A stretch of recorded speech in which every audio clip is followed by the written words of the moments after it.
Hey everybody, Chris deKat here again from Cimarron Hills Golf and Country Club.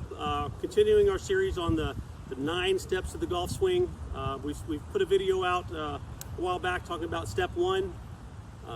You know, you could break the swing down to as many parts as you want if you wanted to. I'm sure we could have 45 parts if you really wanted to get into it, but there's really 9. We talked about how to get the club to step 1, which is club parallel to the ground in the last video.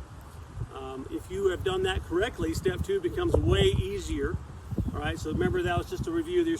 As a review, you turn your shoulders back as you keep your arms moving in and the club moving up, all right, rather than just a rolling of the wrist or the forearms getting the club too flat, which gets the club too far behind you.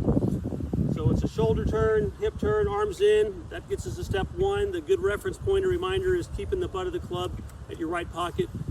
If we do that correctly, the club is parallel to the ground. At the same time, it's parallel to the target line, and the club stays in front of your body as you do so. If you just keep turning your shoulders and your hips back, the club's going to start to go up.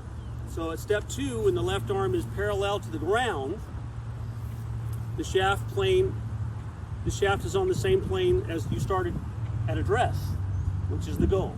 We don't want to have too flat of a step 2 or the cross the line step 2. We'd like to have the club moving up on the same plane with our arms still centered in front of our chest. So the big point on step 2 is just continuing up, continue your turn. What we see a lot in golfers is they stop turning and they start lifting, right? So you've got to feel like your right shoulder, right hip continue to move back. It's very important that you stay centered when you do this.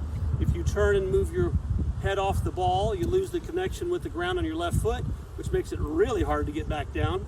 So if you can stay centered as you're turning, and your left arm gets parallel to the ground, you're on your way to step 3, which is the top of the swing.